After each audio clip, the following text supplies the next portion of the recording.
바빌론의 부자들의 이야기를 들어본 사람들이 많이 있을 겁니다.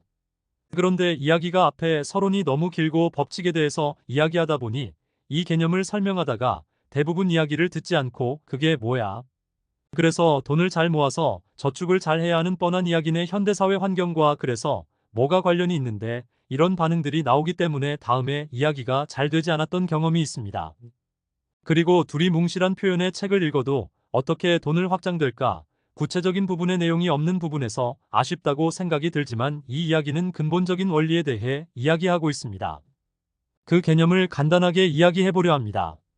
바빌론의 황제는 나날이 근심이 가득해졌는데 바빌론의 대다수의 시민들이 가난해졌기 때문에 이 문제를 해결하기 위해 바빌론에서 가장 부자인 아카드를 불러서 이 문제의 해결을 맡기게 되는데 여기에 7가지 원칙을 준다.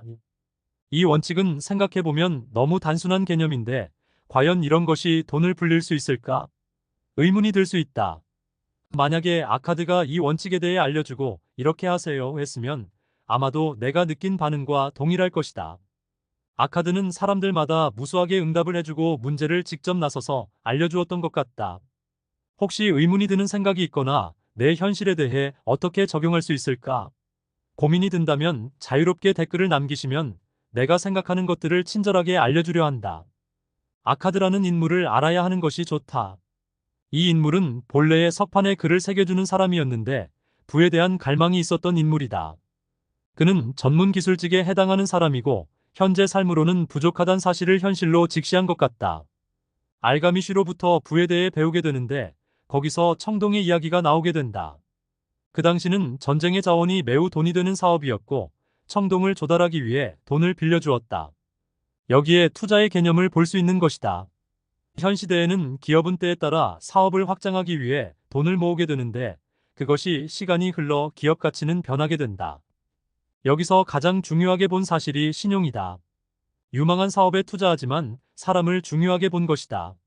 그러나 우리는 대부분 투자가 신용과는 거리에 먼 투자를 하고 있다는 점에서 다시 생각해 볼 점이다. 아카드는 알가미쉬로부터 유산을 상속받는 내용이 나온다. 부를 근본적으로 변화를 줄 수 있는 것은 상속 결혼 사업에 성공하는 일이다. 아카드는 이 기회들을 전부 최대한 활용했다는 것을 알 수 있다는 점에서 우리는 작은 기회들 돈을 간과하는 생각이 아카드와 많이 차이가 있다는 것을 알 수 있다. 아카드는 7가지 규칙을 석판에 새겨서 알려줬고 그 석판은 오늘날에 발견이 되었고 바빌론은 황금이 가득한 부유한 나라가 되었다는 사실에 우리는 이 내용을 깊이 곱씹어 볼 필요가 있습니다. 그러나 석판 내용들을 보면 너무나 평범한 내용입니다. 내용의 핵심은 버는 것보다 덜 사용하고 합당한 경험을 가진 사람에게 배워라, 돈으로 돈을 벌어라는 내용이다. 첫 번째는 10분의 1을 저축하라는 내용이다. 기왕이면 최대한 돈을 모으지 10분의 1일까? 여기에 기회를 분할하는 지혜가 담겨 있다. 우리가 소비하는 욕구에 대한 제어하는 것보다 현금 흐름을 안정적 소비적 욕구를 충족하면서도 일할 정도는 우리 생활에 큰 부담 없이 생활이 유지되는 지혜가 담긴 것이다. 또한 투자 빈도와 복리를 쌓는 부분에도 유리할 수 있도록 금액을 낮춰서 밸런스를 유지해 오래도록 부담 없는 투자 습관을 만들어진다는 지혜가 담기는 것이다. 또한 이 투자 비용에서는 절대 소비하지 않고 무한대로 투자로 기여해야 하는 룰이다. 연봉이 3천이면 300만 원에 불과한 것이다. 이것이 10년이면 내 총 투자 금액에서는 3천만 원이지만 계속해서 무한히 복리로 계속 불린다면 10배 이상 불어날 수 있다는 점에서 3천만 원은 3억에서 1억 5천쯤 만들어질 수 있으며 20년이 되었을 때는 이 돈은 내 평생 소득보다 커진 현실을 볼 수 있을 것입니다. 두 번째 원칙은 지출을 관리하라는 것인데 우리는 불필요한 소비가 너무 많다는 현실을 잘 알아야 한다는 것입니다.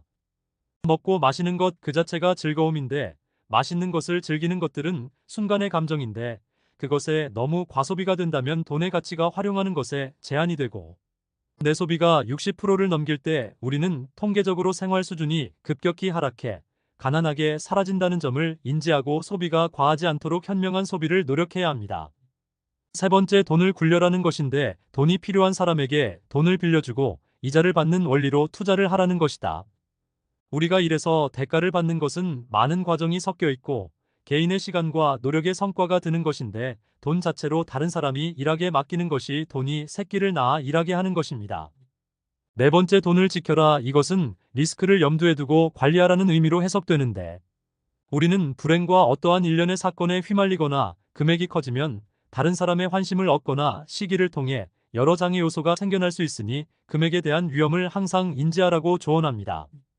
다섯 번째는 집을 마련하라는 것인데, 이것은 가정을 이루고 후에 안정을 이어나갈 환경을 만들어야 한다는 것입니다. 거점을 만들고 확장하려면 집이라는 공간이 필요하다는 의미로 해석됩니다. 여섯 번째, 미래 수입원을 찾아라. 이것은 파이프라인의 확장의 개념에 대해 이야기하는 것으로 미래의 대안을 미리 준비해야 한다는 것입니다. 일곱 번째는 돈 버는 능력을 키워라. 개인의 능력을 성장시키라는 의미로 어떤 분야의 꿈을 확장시키고 성과를 얻고 개인 능력을 키워라는 것으로 해석됩니다. 이 모든 개념은 작은 기회를 활용하는 것에 지혜가 있는 것이고 기회비용에 대한 이해로 풀이된 것입니다.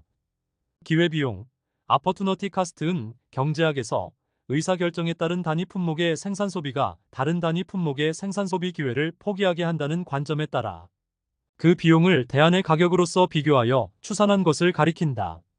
기회비용이 고려되는 이유는 선택하지 않은 대안의 대체 가능성을 평가하기 위함이다. 기회비용의 정의는 선택하지 않은 대안들 중 최선책에 대한 비용과 선택에 따라 발생한 비용의 합계로 나타난다. 경제학에서의 비용 카스트인 에코노믹스는 어라는 선택을 하면서 소모된 비용을 명시적 비용 회계적 비용으로 어라는 선택을 함으로써 포기된 잠재적인 비용을 암묵적 비용이라고 한다. 기회비용은 명시적 비용과 암묵적 비용의 합이다. 회계학에서는 부기에 기록되는 명시적 비용만을 비용에 포함시키지만 경제학에서는 명시적 비용과 암묵적 비용 둘 다 비용에 포함시킨다. 또한 화폐적인 가치만 따지는 것은 아니기 때문에 시간적인 비용도 포함될 수 있다. PLAN-R에서는 다양한 돈의 이야기를 하고 무료로 비즈니스 아이디어를 공유하고 있습니다. 다음 이야기는 다양한 비즈니스 모델에 대해 이야기해 보겠습니다.